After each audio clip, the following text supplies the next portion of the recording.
اسرائیل سے اللہ تعالیٰ نے سب سے پہلے ان کو کہا تھا نا سب سے بہترین ہے، پھر ان کی نافرمانیوں کی وجہ سے کس کس طرح سے اللہ تعالیٰ نے بنی اسرائیل کو کیسے کیسے معجزات، کیسی کیسی نعمتوں کے ساتھ ان کو نوازا، من و سلوا، بادلوں کا سایہ، فرعون سے نجات، دریا میں راستہ بنا دیا۔ تو اس لحاظ سے یہ قوم اپنے زمانے میں فضیلت اور اونچے مقام کے حامل تھی، لیکن پیغمبر آخر الزمان حضرت محمد صلی اللہ علیہ وسلم کی رسالت اور بعثت کے بعد اب یہ مقام فضیلت امت محمدیہ کو حاصل ہو گیا۔ سورہ آل عمران کی آیت نمبر 110 میں ہے، تم بہترین امت ہو جسے نوع انسانیے کے لیے بنایا گیا، کن تم خیرا امت اخرجت للناس، اور ساتھ یہ بھی کہا گیا تعمرون بالمعروف وتنہون عن المنکر وتؤمنون باللہ، کہ تم لوگوں کو بھلائی کو حکم دیتے ہو، برائی سے روکتے ہو، اور اللہ پر ایمان رکھتے ہو۔ تو یہاں پہ آپ اندازہ لگائیں کہ ہمیں امت محمدیہ کو جو ٹائٹل ملا، سب سے بہترین ٹائٹل، اور ہمارا ٹائٹل ہمیں کیوں ملا؟ کہ ہم کیا کرتے ہیں؟ امر بالمعروف و نہی عن المنکر۔ آیت نمبر 21، اے میری قوم والو اس مقدس زمین میں داخل ہو جاؤ جو اللہ تعالیٰ نے تمہارے نام لکھ دی ہے، اور اپنی پش کے بل روح گردانی نہ کرو، کہ پھر نقصان میں جا پڑو۔ انہوں نے جواب دیا، اے موسیٰ وہاں تو زور آور سرکش لوگ ہیں، اور وہ جب تک وہاں سے نکلنا چاہیں گے ہم تو ہرگز وہاں نہ جائیں گے، ہاں اگر وہ وہاں سے نکل جائیں گے تو پھر ہم بخوشی چلے جائیں گے۔ ابھی بنو اسرائیل جو تھا نا، امالکا کی بہادری کی شروع سے مروب ہو گیا تھا، اور پہلے ہی مرحلے میں ہمت ہار گیا تھا۔ اللہ نے کہا نا کہ جا کے امالکا وہاں سے ان سے لڑو، تو انہوں نے کہا جی ہم کیوں لڑیں گے، آپ اور آپ کے اللہ جا کے ان سے لڑیں، یعنی کہ وہ جہاد سے دست بردار ہو گئے۔ اللہ کے رسول حضرت موسیٰ علیہ السلام کے حکم کو کوئی پرواہ کی اور نہ اللہ تعالیٰ کی وعدہ نصرت پہ یقین کیا، اور وہاں جانے سے انہوں نے بنی اسرائیل نے صاف انکار کر دیا۔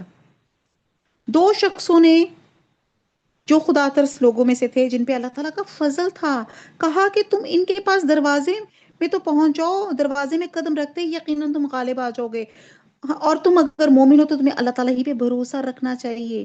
قوم موسیٰ میں سے صرف یہ دو شخص صحیح معنوں میں ایماندار نکلے جنہیں نصرت الہی پہ یقین تھا۔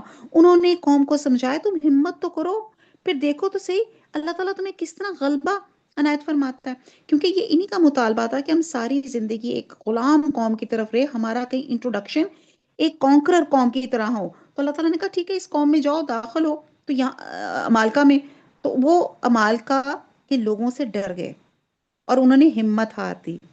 تو یہاں پہ بات کی جا رہی ہے کہ یہ جو شخص تھے، انہوں نے ہمت، ان کو اللہ کا توکل ان کو ریوائیو کروایا کہ ہمیں اللہ پہ بھروسہ رکھنا چاہیے۔ آیت نمبر 24، قوم نے جواب دیا، اے موسیٰ جب تک وہ وہاں ہے تب تک ہم ہرگز وہاں نہ جائیں گے، اس لیے تم اور تمہارا پروردگار جا کے دونوں ہی لڑ بھڑ لو، ہم یہیں بیٹھے ہوئے ہیں۔ امیجن کہ انہوں نے کہا کہ، اور بنی اسرائیل نے بدترین بزدلی دکھائی کہ تو اور تیرا رب جا کے لڑے۔ اس کے برعکس جب جنگ بدر کے موقع پہ رسول صلی اللہ علیہ وسلم نے صحابہ کرام سے مشورہ کیا تو انہوں نے قلت تعداد اور وسائل کے باوجود جہاد میں حصہ لینے کے لیے بھرپور عزم کا اظہار کیا، اور یہ بھی کہا تھا یا رسول اللہ ہم آپ کو اس طرح نہیں کہیں گے جس طرح قوم موسیٰ نے موسیٰ کو کہا تھا۔ اور آپ دیکھتے ہیں کہ غزوہ بدر میں مسلمانوں کو 313 صحابہ ہزار کفار پہ کس طرح اللہ تعالیٰ کی مدد سے غالب آ گئے تھے۔ تو بات ہے اللہ پہ توکل کرنے کی۔ تو یہاں پہ ایک نصیحت ملتی ہے کہ ہمیں کبھی بھی اللہ کی رحمت سے مایوس نہیں ہونا چاہیے۔ مایوس ہونا شیطان کا ایک تیر ہے، ایک وسوسہ ہے جو ہمارے آ کے ہمارے جو ہے نا ہمارے ایمان کو ڈگمگا جاتا ہے۔ تو یہاں پہ اللہ پہ توکل رکھنا چاہیے ہر حال میں۔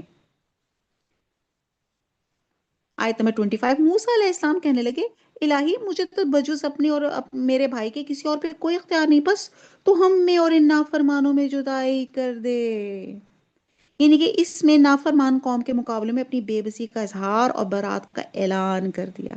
آیت نمبر 26، ارشاد ہوا اب زمین ان پر 40 سال تک حرام کر دی گئی، یہ خانہ بدوش ادھر ادھر سرگردہ پھرتے رہیں گے، اس لیے تم ان فاسقوں کے بارے میں غمگین نہ ہونا۔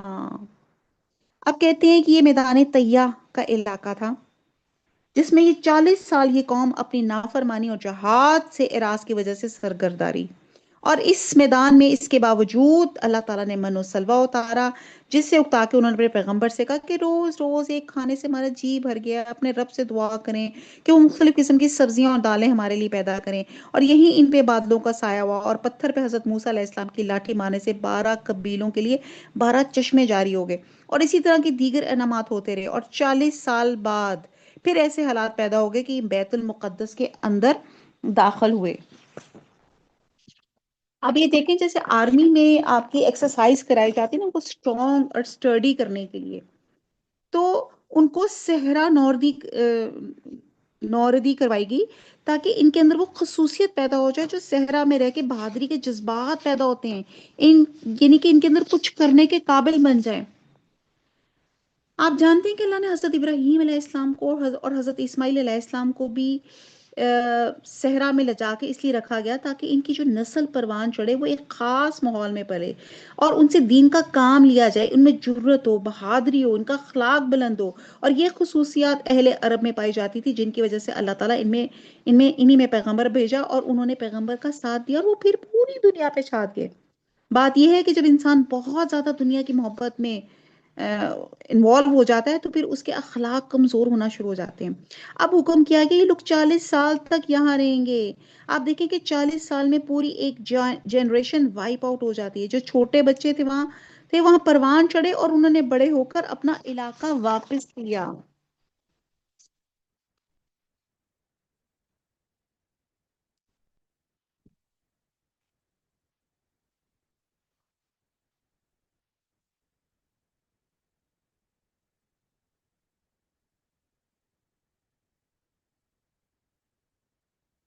آیت نمبر 27، آدم علیہ السلام کے دونوں بیٹوں کا کھرا کھرا حال بھی انہیں سنا دو۔ ان دونوں نے ایک نذرانہ پیش کیا، ان میں سے ایک کی نظر تو قبول ہوگی اور دوسرے کی مقبول نہ ہوئی، تو وہ کہنے لگا میں تجھے مار ہی ڈالوں گا۔ اس نے کہا اللہ تعالیٰ تقوی والوں کا ہی عمل قبول کرتا ہے، گو تو میرے قتل کے لیے دست درازی کرے، لیکن میں تیرے قتل کی طرف ہرگز اپنا ہاتھ نہ بڑھاؤں گا۔ میں تو اللہ تعالیٰ پروردگار عالم سے خوف کھاتا ہوں، اور میں تو چاہتا ہوں کہ تو میرا گناہ اور اپنا گناہ اپنے سر پر رکھ لے اور دوزخیوں میں شامل ہو جا، اور ظالموں کا یہی بدلہ ہے۔ اب یہ حضرت آدم علیہ السلام اور ان کے دو بیٹوں کا واقعہ ہے، جن کا نام حابیل اور قابیل تھا۔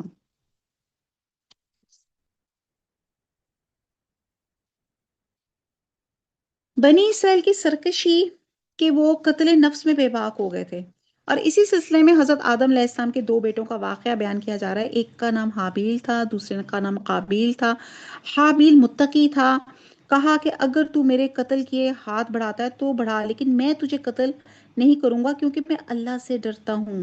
اور قابیل نے حابیل کو قتل کر دیا۔ حابیل تمام نوع انسانی کے راست بازی اور نیک عملی کا نمونہ تھا، اور قابیل کے عمل میں تمام ظالم انسانوں کی سرکشی اور شقاوت پوشیدہ تھی۔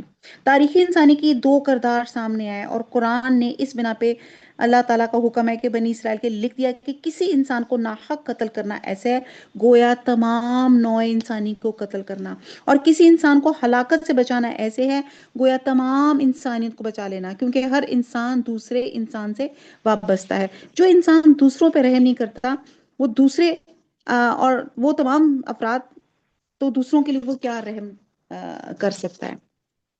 بہرحال یہ ایک آپ کو پتا ہے حضرت آدم اور حوا جو تھے، ان کے ملاپ سے بیک وقت لڑکا اور لڑکی پیدا ہوتے تھے، اور دوسرے حمل سے پھر لڑکا اور لڑکی پیدا ہوتے تھے۔ ایک کچھ اسکالرز کے وہ کہتے ہیں کہ شاید 120 آپ کی اولاد آئی تھی۔ تو ایک حمل کے بہن بھائی کا نکاح اس زمانے میں دوسرے حمل کے بہن بھائی سے کر دیا جاتا تھا۔ حابیل کے ساتھ پیدا ہونے والی بہن بدصورت تھی، جبکہ قابیل کے ساتھ پیدا ہونے والی بہن خوبصورت تھی۔ اس وقت کے اصول کے مطابق حابیل کا نکاح قابیل کی بہن کے ساتھ اور قابیل کا نکاح حابیل کی بہن کے ساتھ ہونا تھا، لیکن قابیل چاہتا تھا کہ وہ حابیل کی بہن کی بجائے اپنی بہن کے ساتھ جو خوبصورتی نکاح کرے۔ حضرت آدم علیہ السلام نے اسے سمجھایا، لیکن وہ نہ سمجھا۔ بالآخر حضرت آدم علیہ السلام نے دونوں کو بارگاہ الہی میں قربانیاں پیش کرنے کا حکم دیا، اور فرمایا کہ جس کی قربانی قبول ہو جائے گی قابیل کی بہن کا نکاح اس کے ساتھ کر دیا جائے گا۔ حابیل کی قربانی منظور ہو گئی، اور یعنی کہ آسمان سے آگ آئی اور اسے کھا گئی، جو اس کے قبول ہونے کی دلیل تھی۔ اور بعض اسکالرس کہتے ہیں کہ ویسے ہی دونوں بھائیوں نے اپنے اپنے طور پہ اللہ کی بارگاہ میں نظر پیش کی. حابیل نے ایک عمدہ دمبے کی قربانی، اور قابیل نے ایک سٹے کی، مطلب یعنی کہ یہاں سے بھی آپ کا نیت اور اخلاص اور قربانی کا پتہ چلتا ہے کہ ایک نے بہترین قربانی پیش کی، اور اللہ تعالیٰ، ایک تو وہ رائٹ بھی تھا تو اللہ تعالیٰ نے، اور اس کی نیت بھی خالص تھی، قربانی بھی اچھی تھی تو اللہ تعالیٰ نے اس کی قربانی قبول کر دی. لیکن قابیل حسد کا شکار ہو گیا. حدیث میں آتا ہے قاتل اور مقتول دونوں جہنم میں جائیں گے. صحابہ نے پوچھا قاتل کا جہنم میں جانا تو سمجھ آتا ہے، مقتول جہنم میں کیوں جائے گا؟ تو آپ نے فرمایا اس لیے کہ وہ بھی اپنے ساتھی کا ساتھی کو قتل کرنے کا حریص ہے. یہ اکثر میں آپ کو کہتی ہوں نا، ایک صدقہ جاریہ ہوتا ہے اور اس کے اپوزٹ ہوتا ہے گناہ جاریہ. تو یہ ایک گناہ کا رواج، یہ دنیا میں پہلا قتل تھا. اب اس کے بعد دنیا میں جتنے بھی قیامت تک قتل ہوں گے، اس کے گناہ کا ایک حصہ قابیل کو پہنچے گا، کیونکہ اس نے گناہ کا یہ جو رواج، قتل کا رواج تھا، یہ ڈالا تھا. آیت نمبر 30.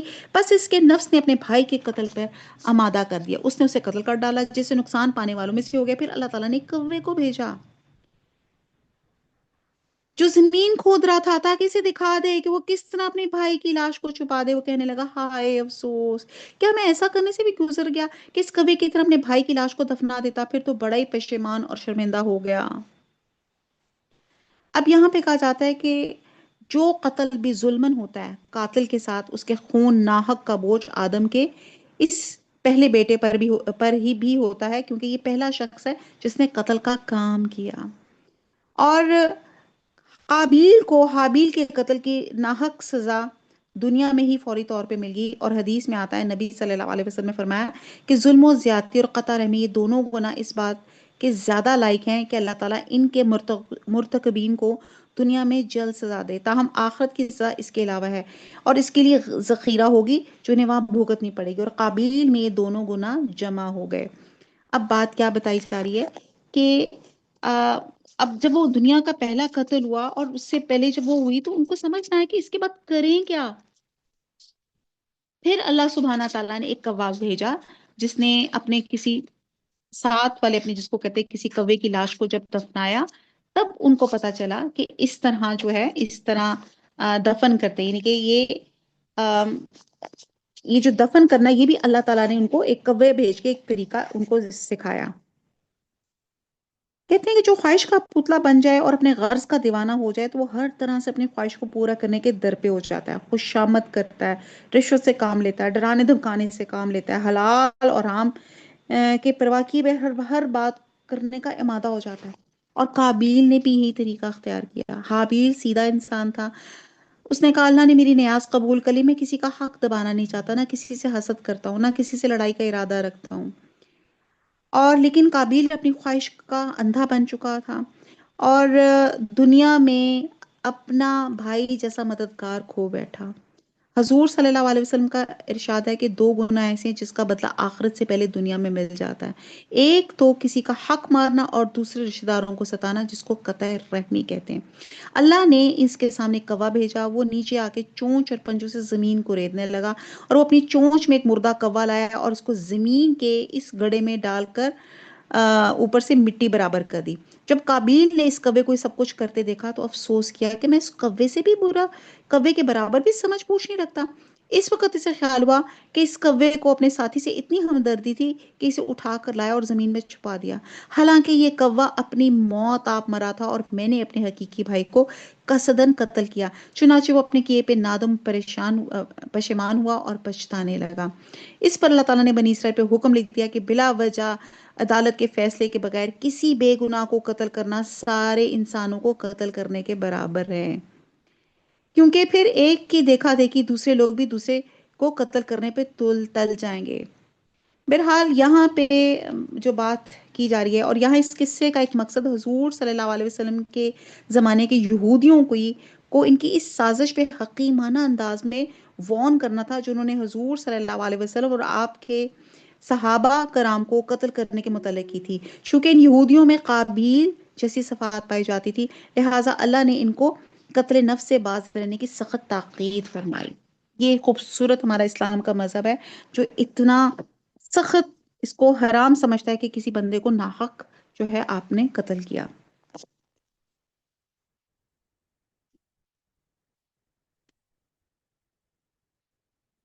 آیت نمبر 32، اس وجہ سے ہم نے بنی اسرائیل پہ لکھ دیا کہ جو شخص کسی کو بغیر اس کے کہ وہ کسی کا قاتل ہو یا زمین میں فساد مچانے والا ہو قتل کر ڈالے تو گویا اس نے تمام لوگوں کو قتل کر دیا، اور جو شخص کسی ایک کی جان بچا لے اس نے گویا تمام لوگوں کو زندہ کر دیا ہے۔ اور ان کے پاس ہمارے بہت سے رسول ظاہر دلیل لے کر آئے، لیکن پھر اس کے بعد بھی ان میں سے اکثر لوگ زمین میں ظلم و زیادتی اور زبردستی کرنے والے ہی رہے۔ ان کی سزا جو اللہ تعالیٰ سے ہے اور اس کے رسول ان کی سزا جو اللہ تعالیٰ سے اور اس کے رسول سے لڑے اور زمین میں فساد کرتے پھرے یہی ہے کہ وہ قتل کر دیے جائیں یا سولی چڑھا دیے جائیں یا مخالف جانب سے ان کے ہاتھ پاؤں کاٹ دیے جائیں یا انہیں جلا وطن کر دیا جائے۔ یہ تو ہوئی ان کی دنیاوی ذلت اور خواری، اور آخرت میں ان کے لیے بڑا بھاری عذاب ہے۔ اس کی شان نزول کے بارے میں آتا ہے کہ عقل اور اوریتا قبیلے کے کچھ لوگ، یعنی کہ دو قبیلے کے لوگ تھے، مسلمان ہو کے مدینہ آئے اور انہیں مدینہ کی آب و ہوا راس نہ آئی، تو نبی صلی اللہ علیہ وسلم نے انہیں مدینہ سے باہر جہاں صدقے کے اونٹ تھے بھیج دیا کہ ان کا جو ہے وہاں چلے جائیں۔ چنانچہ وہ چند روز وہاں رہے، ٹھیک ہوئے، لیکن اس کے بعد انہوں نے اونٹوں کے رکھوالے اور چرواہے کو قتل کر ڈالا اور اونٹ ہنکا کر لے گئے۔ جب نبی صلی اللہ علیہ وسلم کو اس امر کی اطلاع ملی تو آپ نے ان کے پیچھے آدمی دوڑائے جو ان کو اونٹوں سمیت پکڑ لائے، اور نبی صلی اللہ علیہ وسلم نے ان کے ہاتھ پیر مخالف جانب سے کاٹ ڈالے اور ان کی آنکھوں میں گرم سلائیاں پھروائیں، کیونکہ انہوں نے چرواہے کے ساتھ بھی یہی کیا تھا۔ پھر انہیں دھوپ میں ڈال دیا حتیٰ کہ وہ وہیں مر گئے۔ اور صحیح بخاری میں یہ الفاظ بھی آتے ہیں کہ انہوں نے چوری بھی کی، قتل بھی کیا، ایمان لانے کے بعد کفر بھی کیا، اور اللہ اور اس کے رسول کے ساتھ محاربہ بھی کیا، اور اس کو یہ آیت محاربہ کہلاتی ہے، اور اس کا حکم عام ہے، یعنی کہ مسلمان اور کافر دونوں شامل ہیں۔ محاربہ کا مطلب ہے کسی منظم اور مسلح جتھے کا اسلامی حکومت کے دائرے میں اس کے قریب صحرا وغیرہ میں راہ چلتے کافروں اور افراد اور گروہوں پہ حملہ کرنا، قتل و غارت کرنا، اغوا، آبرو ریزی وغیرہ کرنا، اور اس کی جو 4 سزائیں یہاں پہ بیان کی گئی ہیں، اور خلیفہ وقت کو اختیار ہے کہ ان میں سے جو سزا مناسب ہو وہ دے۔ اور بات کہتے ہیں کہ اگر محاربین نے قتل و سلب کیا اور دہشت گردی کی تو انہیں قتل اور سولی کی سزا دی جائے گی۔ جس نے صرف قتل کیا، مال نہیں لیا، اسے قتل کیا جائے گا۔ جس نے قتل کیا اور مال بھی چھینا تو اس کا دایاں ہاتھ اور بایاں پاؤں یا بایاں ہاتھ اور دایاں پاؤں کاٹ دیا جائے گا، اور جس نے نہ قتل کیا نہ مال لیا، صرف دہشت گردی کی، تو اسے جلا وطن کر دیا جائے گا۔ بہرحال عوام کو اختیار ہے کہ اس میں سے کچھ بھی کریں، اور یہ اگر آپ کو یاد ہو تو جیسے موٹر وے میں ایک انسیڈنٹ ہوا تھا کہ کس طرح عورت کی عزت کو پامال کیا گیا تھا۔ بہرحال اللہ تعالیٰ اس ڈاکہ زنی اور اس قتل و غارت سے اللہ تعالیٰ ہم سب کو بچائے، اور اللہ تعالیٰ ہمارے ملک میں، ہمارے امت مسلمہ میں اللہ تعالیٰ سکون اور امن، پیس ڈال دے، آمین ثم آمین۔ آیت نمبر 34، ہاں جو لوگ اس سے پہلے توبہ کر لیں تم ان پہ قابو پالو، یعنی کہ گرفتار ہونے سے پہلے اگر وہ توبہ کر کے اسلامی حکومت کی اطاعت کا اعلان کر دیں تو پھر انہیں معاف کر دیا جائے۔ البتہ گرفتاری کے بعد توبہ سے جرائم معاف نہیں ہوں گے، وہ مستحق سزا ہوں گے۔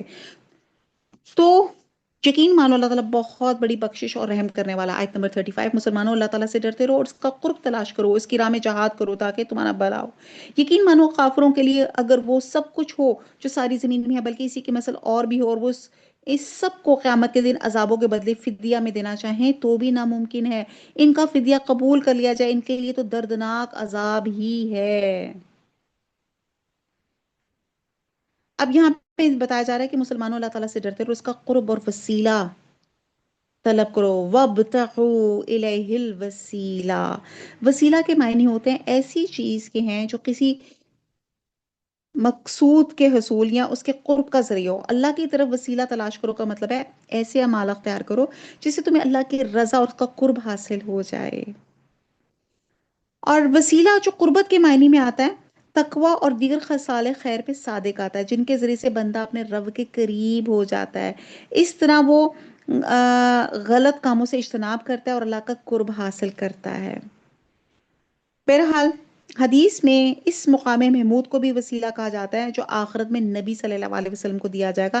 اس لیے آپ نے فرمایا تھا کہ جو اذان کے بعد میرے لیے دعا وسیلہ کرے گا وہ میری شفاعت کا مستحق ہوگا۔